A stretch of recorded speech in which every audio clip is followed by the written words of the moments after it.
Muhammad Hatta atau dikenal juga dengan Bung Hatta adalah salah seorang dari Dui Tunggal Proklamator Kemerdekaan Indonesia, Soekarno-Hatta. Keduanya menjadi Presiden dan Wakil Presiden Indonesia pertama setelah kemerdekaan 17 Agustus 1945. Bung Hatta dilahirkan di Bukit Tinggi 12 Agustus 1902, meninggal di Jakarta 15 Maret 1980. Semasa hidupnya, Bung Hatta sangat dikenal sebagai orang yang disiplin, suka membaca, ahli ekonomi dan politik yang diakui dunia, dan juga dijuluki Bapak Koperasi Indonesia. Sebuah gedung negara di pusat kota Bukit Tinggi juga dinamai Istana Bung Hatta, dan di samping halamannya yang asri didirikan monumen Bung Hatta. Muhammad Hatta terkenal dengan kecintaannya terhadap buku. Beliau meninggal umur 77 tahun di Jakarta dengan mewariskan banyak buku. Di kota Bukit Tinggi didirikan Perpustakaan Umum Muhammad Hatta dan diresmikan oleh Bung Hatta sendiri tepat di hari ulang tahunnya yang ke-74, 12 Agustus 1976. Seiring dengan semakin banyaknya koleksi perpustakaan tersebut, karena di samping mengkoleksi karya dan milik Bung Hatta sendiri, pengelola juga menambah dengan koleksi karangan dan referensi lainnya. Sehingga pemerintah kota Bukit Tinggi berniat untuk mengembangkan menjadi perpustakaan berkelas internasional. Hal tersebut disambut baik oleh pemerintah pusat dengan mendirikan dua perpustakaan proklamator. Perpustakaan Proklamator Bung Karno (PPBK) di Blitar yang diresmikan tahun 2003 dan Perpustakaan Proklamator Bung Hatta (PPBH) di Bukit Tinggi tahun 2006. Perpustakaan Proklamator Bung Hatta merupakan pengembangan perpustakaan umum yang kemudian dibangun baru dengan gedung megah dengan arsitektur khas Minang, berdiri di atas perbukitan Gulai Bancah yang sangat indah. Diresmikan pada tanggal 21 September 2006 oleh Presiden Republik Indonesia Susilo Bambang Yudhoyono atau setelah 30 tahun Perpustakaan Umum Muhammad Hatta didirikan. Sekarang, perpustakaan ini telah berstandar pelayanan internasional yang diakui dengan sertifikat ISO 9001-2008 yang dikeluarkan tahun 2016. Perpustakaan ini memiliki koleksi buku 44.132 judul atau 87.673 eksemplar buku dan koleksi bacaan non-buku 2.094 atau 16.356 eksemplar atau dengan total judul 46.226 buah setara 104.029 eksemplar. Khusus koleksi Bung Hatta sebanyak 129 judul dengan 680 eksemplar. Pelayanan juga sudah berbasis IT, dilengkapi dengan ruangan seminar, auditorium untuk 1.000 orang, mini teater, dan fasilitas lainnya. Perpustakaan ini dibuka setiap hari untuk umum. Bung Hatta adalah sosok religius yang tak terpisahkan dengan buku. Ada beberapa hal unik tentang kecintaan Bung Hatta terhadap buku dan aktivitas membacanya. Antara lain adalah koleksi buku Bung Hatta yang banyak berbahasa asing seperti Inggris, Belanda, Prancis, dan Jerman. Ini menjelaskan bahwa Bung Hatta menguasai 4 bahasa tersebut. Buku tersebut dikoleksi sejak masih muda. Bung Hatta pandai sekali memelihara koleksi-koleksi bukunya. Jajaran buku di rak-rak begitu tersusun rapi, tidak boleh ada yang terbalik. Lemari buku pun harus bersih. Selain itu, koleksi bukunya mulus, tanpa coretan atau lipatan. Hal tersebut bukan karena tidak dibaca, melainkan Bung Hatta orang yang benar-benar teliti dan hati-hati. Di sisi lain, Bung Hatta tidak pernah mencoret bukunya, kecuali untuk membubuhkan tanda tangan. Kedisiplinan Bung Hatta yang ditorehkan dalam cara membacanya. Misalnya ia akan membaca hanya pada posisi duduk dengan lampu terang secukupnya. Dalam sehari menghabiskan waktu membaca dan menulis sekitar 6-8 jam.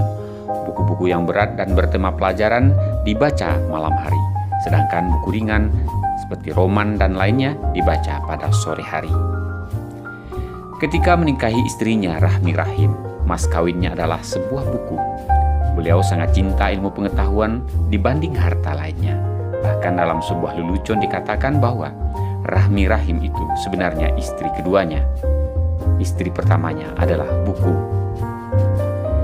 Banyak teman-teman dari Bung Hatta yang meminjam koleksi buku beliau. Ada 2 kebiasaan Bung Hatta yang harus diperhatikan ketika meminjam buku kepadanya. Pertama, sang peminjam ketika mengembalikan akan ditanya apakah sudah memahami isi buku yang dibacanya. Jika belum, maka harus dibawa pulang lagi dan disuruh baca kembali. Jika sudah paham, maka sang peminjam harus menceritakannya kepada Bung Hatta. Kedua, apabila peminjam mengembalikan buku dalam keadaan kotor atau rusak, maka sang peminjam dihukum tidak boleh meminjam buku kembali selama 1 bulan. Bung Hatta telah menulis lebih dari 50 buah judul buku.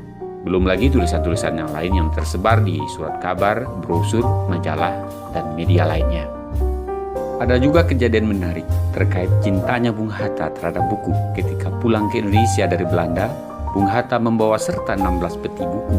Dan konon kabarnya diperlukan waktu 3 hari untuk menyusunnya kembali di Jakarta.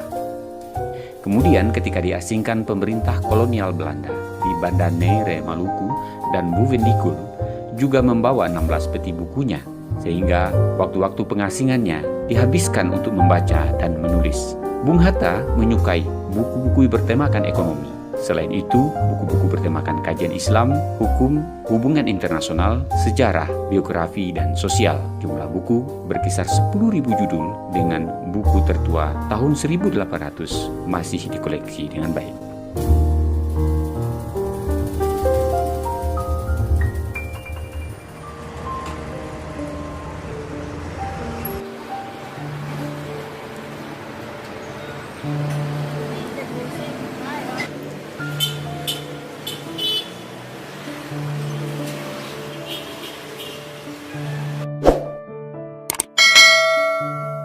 Nama saya Roni Caniago, usia saya 51 tahun. Saya dari Dinas Pendidikan Kebudayaan Kota Bukit Tinggi.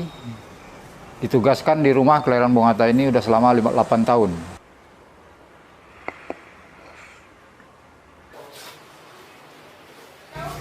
Pada usia 8 bulan, Bung Hatta sudah menjadi anak tiri. Pada usia 30 tahun, ayahnya sudah meninggal. Jadi Bung Hatta dibesarkan oleh kedua pamannya, yaitu oleh Paman Saleh Sultan Sinaro dan Paman Haji Idris.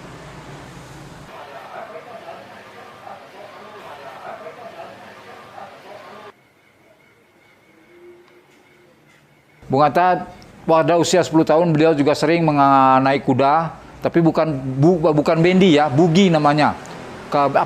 Beda bugi dengan bendi? Kalau bendi itu pakai atap, kalau bugi tidak pakai atap.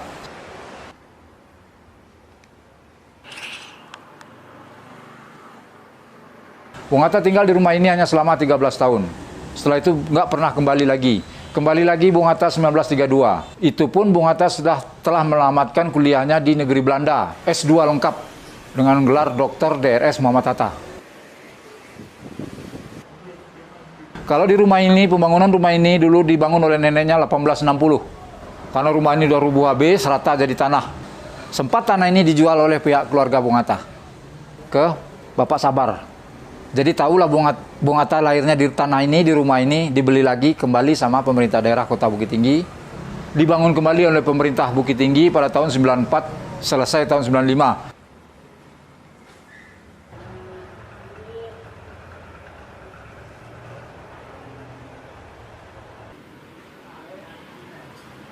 Nah, kalau luas tanah rumah ini hanya 500 meter persegi, luas tanah ini. 4 ruangan yang besar, yaitu kamar pamannya, Saleh Sultan Sinaro, kamar Paman Haji Idris, kamar lahir Bung Hatta, kamar kakeknya. Yang di depan adalah kamar belajar Bung Hatta. Bung Hatta sering suka baca-baca buku, belajar buku. Tahun 56 Bung Hatta karena tidak ada kecocokan sama Bung Karno, beliau mengundurkan diri, meletakkan jabatannya sebagai wakil presiden. Tahun 56 beliau mengundurkan diri. Setelah itu beliau menjadi ketua panitia 5 diangkat oleh Bapak Soeharto. 1970 pun Bung Hatta ditunggu oleh Bapak Soeharto untuk mendampingi Bapak Soeharto membidangi tentang korupsi.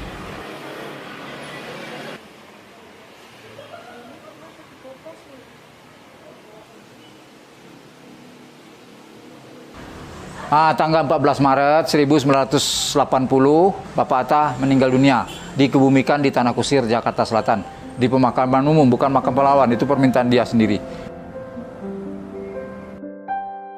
Kalau menurut saya pelajaran dari Bung Hatta yaitu Bung Hatta adalah sosok orang yang rendah hati, tidak banyak bicara. Bayangkan aja, Dia seorang wakil presiden, mau beli sepatu Beli aja nggak punya uang. Itulah Bung Hatta. Mau bayar listrik sama airnya aja nggak kebayar. Akhirnya pada waktu itu, kalau nggak salah, gubernurnya Ali Sadikin yang membayarkan semuanya. Kehebatan Bung Hatta. Dia meninggal tidak ada meninggalkan harta sedikit pun. Dia hanya rakyat biasa katanya. Apa salahnya orang Sumatera Barat ini diangkat sebagai pemimpin gitu. Soal kalau nggak wakil presiden lah, jangankan jadi presiden, wakil presiden lah. Orang-orang Minang walaupun nggak orang Minang tapi berjiwa dan berhati kayak Bung Hatta ini kalau bisa.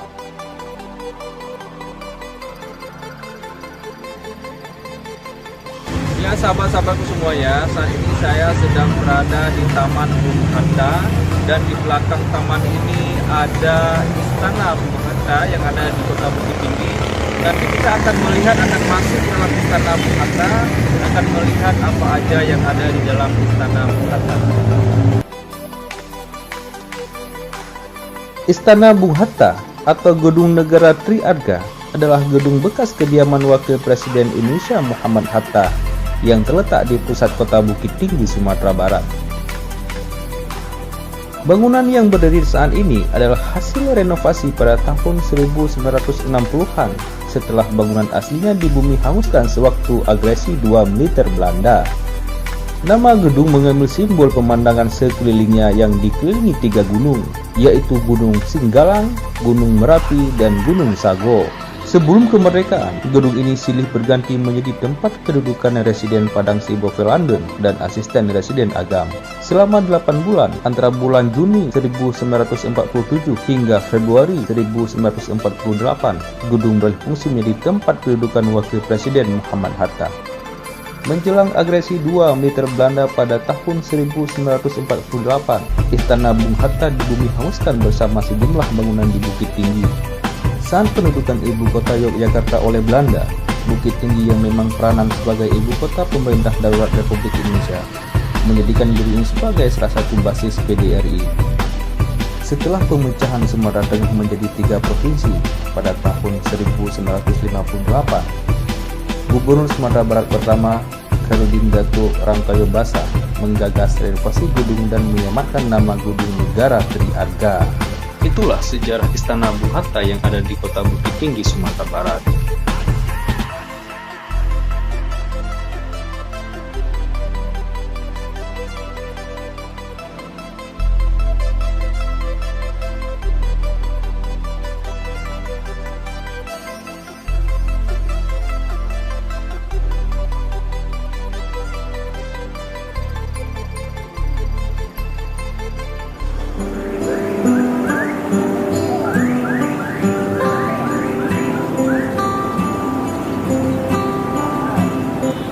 Inilah penampakan Taman Monumen Bung Hatta pada hari Minggu sore.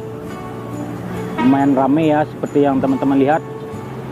Banyak mengunjung dari kota Bukit Tinggi maupun dari luar Bukit Tinggi.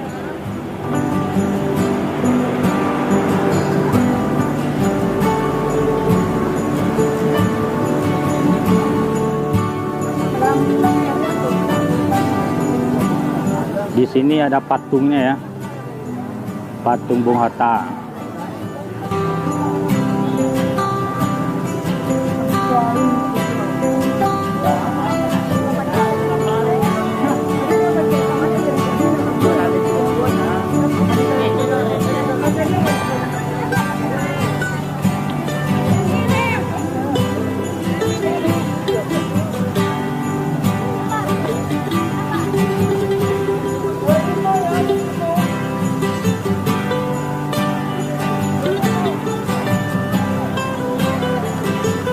Ya, dari atas ini kita bisa melihat ke bawah ke Taman Jam Gadang. Kita juga bisa melihat kota Bukit Tinggi dari atas.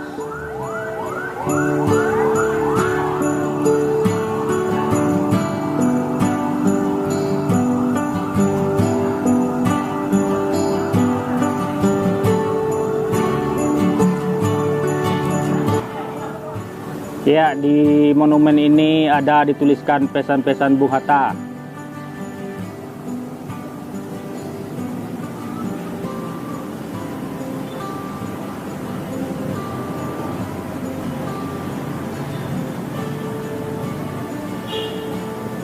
Ini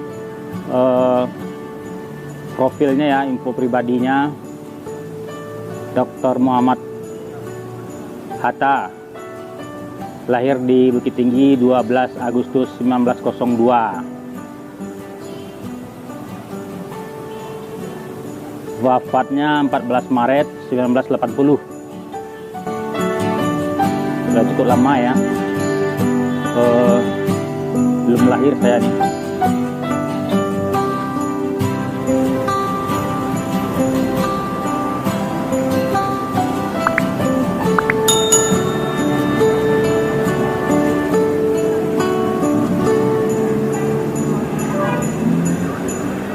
Ya, di bawah disediakan juga bangku-bangku ya, buat duduk-duduk. Op dat moment dat u daar zat, naast de koningin, Ja, hoe was dat? ja, goed. Dat is goede sfeer. Vooral toen de orgel Indonesia Raya, dat toen de muziek orgel laten horen. Toen was u zeer tevreden. Ja. Maakt me een indruk op. Ja? Toen u uw handtekening had gezet. Oh, dat 14. Ja. Ja.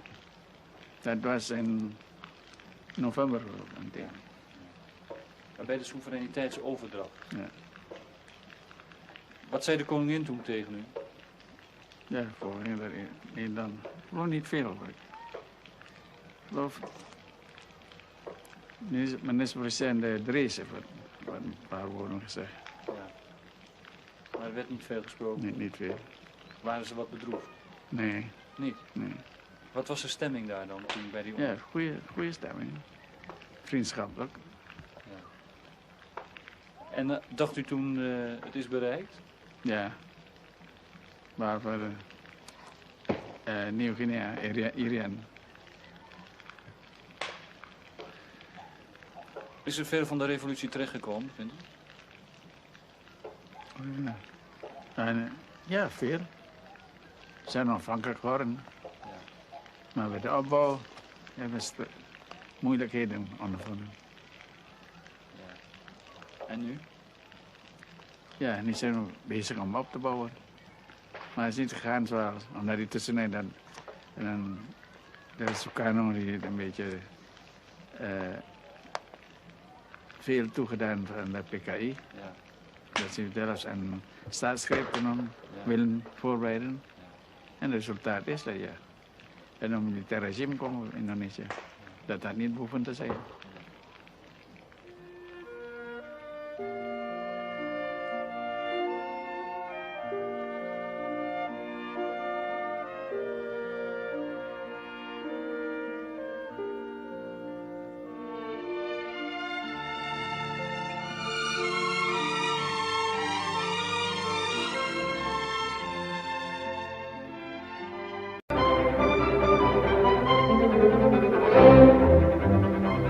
Omzichtig en met het eigen profijt voor ogen doen de Japanners wat de Nederlanders altijd geweigerd hebben. Ze benoemen Indonesiërs op bestuursposten. Ze zoeken samenwerking met nationalisten. Als militaire bezetters uiteraard. Maar wat ze bezet hebben is niet een soevereine natie, het is een voormalige kolonie. De Nederlanders hebben altijd gezegd, ja, dat duo Sukarno-Hatta, daar willen we niks mee te maken hebben. Want dat zijn Japanse collaborateurs. Hoe zat het precies? Ja, toen Japan Indonesia aanviel, zat ik in Bandanera. Dat is 6 jaar. In Bandanera heb ik 6 jaar gezeten als banding. Nou, toen kwam telegram uit Jakarta dat hij overgebracht moest worden naar Sukabumi. Dus Bandung wordt verplaatst van Bandanera naar Sukabumi. En zo bleef ik Sukabumi wachten. Toen op 21 maart kwam daar en zeker kolonel Ogura heette, Japanner. Japaner. Ging naar de kabupaten, logeerde natuurlijk bij de regent en vroeg mij te spreken. Toen de regent schreef mij een brief dat de kolonel Ogura mij graag wou spreken. En toen ik hem die middag, dat was een zaterdag, die middag wou komen. Nou, ik kwam naar hem toe tegen 5 uur, volgens afspraak. En heeft hij gezegd, ja, ik ben gestuurd door de militair bestuur. Om u te brengen naar Jakarta voor een conferentie.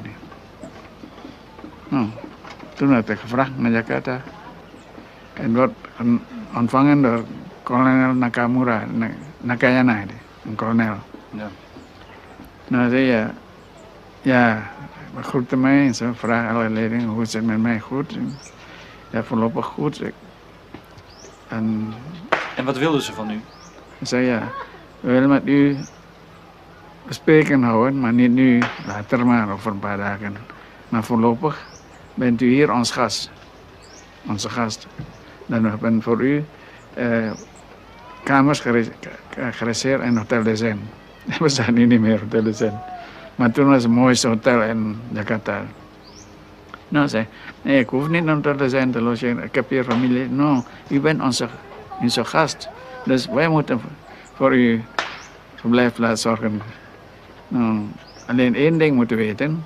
Er is een verbod van nachtrijden. Van 6 s'avonds tot 6 morgens.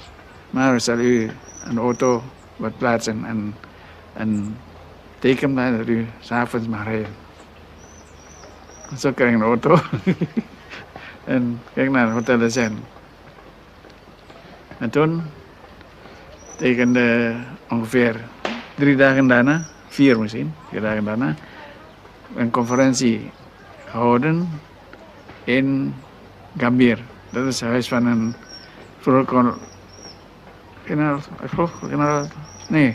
oud-president van Javasbank was het wonen daar. Maar toen gebruikt door generaal Spoor heeft daar gewoond. En wat werd u toen gevraagd?